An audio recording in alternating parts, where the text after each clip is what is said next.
Some people survive war. Chosen ones survive family, fake friends, and spiritual assassination attempts and still manage to smile like nothing happened. Don't let that smile fool you. Behind that calm energy is a walking miracle, a divine enigma, a soul that's been ambushed by darkness, misunderstood by the very people they tried to save, and targeted not for what they did, but for who they are. And now, the world is about to be shocked when they find out what you survived. Here's a fact most people can't handle. Trauma doesn't always show up with scars. Sometimes it shows up as wisdom, silence, intuition, and a glow that makes demons uncomfortable. The truth is, the chosen ones weren't sent here to have an easy life. You were dropped into spiritual war zones with no manual, no backup, and, let's be honest, a few shady loved ones who came straight out of the villain chapter of your origin story, but somehow you outlived every trap. You buried versions of yourself without funerals, and you resurrected in silence while everyone thought you were done. And now, you're not just surviving, you're about to shock people, not with revenge, not with anger, but with how whole you became after everything tried to break you. So buckle up. Number 1, you survived the weaponization of your own kindness. You survived something most people never even realize they're going through. You survived the weaponization of your own kindness. You weren't just taken advantage of. You were emotionally manipulated by people who studied your empathy, who observed how far your heart stretched, and then used it as a weapon against you. The very love you gave was turned into a trap. They knew you wouldn't fight back the way they would.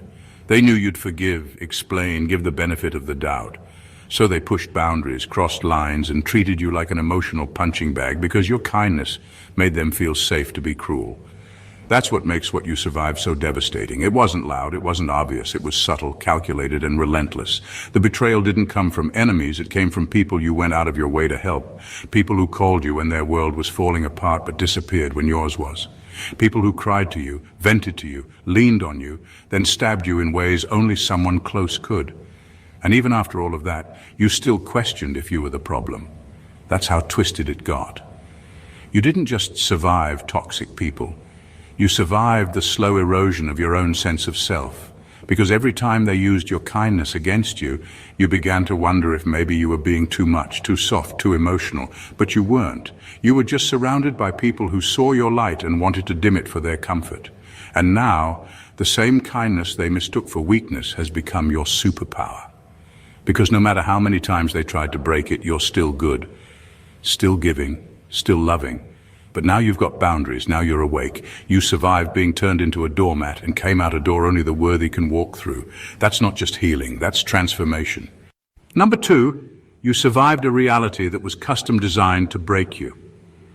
You didn't just survive random hardships. You survived a reality that felt tailor-made to break you. The chaos in your life wasn't just a series of unlucky events. It was like everything around you was strategically designed to attack the deepest parts of your soul. While other people went through difficulties, you were going through full-blown spiritual warfare, layered in situations that felt too specific to be coincidence. The betrayals weren't just painful, they were personalized. The heartbreak didn't just hurt, it hit you in places only the universe would know mattered. That's not ordinary suffering. That's a coded attack on your calling. You weren't being punished for being weak. You were being targeted for being strong in a way that threatened everything false around you. And the craziest part, you hadn't even fully stepped into your power yet. You didn't know who you were, but life did. And so did the forces that didn't want you to remember. That's why things kept falling apart every time you got close to clarity. That's why people kept switching up on you right when you were about to elevate. You weren't just trying to survive life. You were trying to breathe in a system programmed to suffocate you before you even woke up to your purpose. What you survived wasn't just emotional or physical, it was energetic. You were a threat the moment your soul entered this world, and instead of caving under the weight of it all, you recoded the entire program. You didn't conform, you didn't give in, you cracked the pattern wide open and started choosing differently, healing deliberately, and walking a path most people don't have the courage to face. And now, you're stepping into the version of you that all that darkness tried to bury. The odds weren't just stacked against you, they were custom built, and you still made it through. That's not luck, that's proof you were never meant to be average. Number 3. You survived being the black sheep while carrying the golden blueprint. You were treated like the outsider, the problem,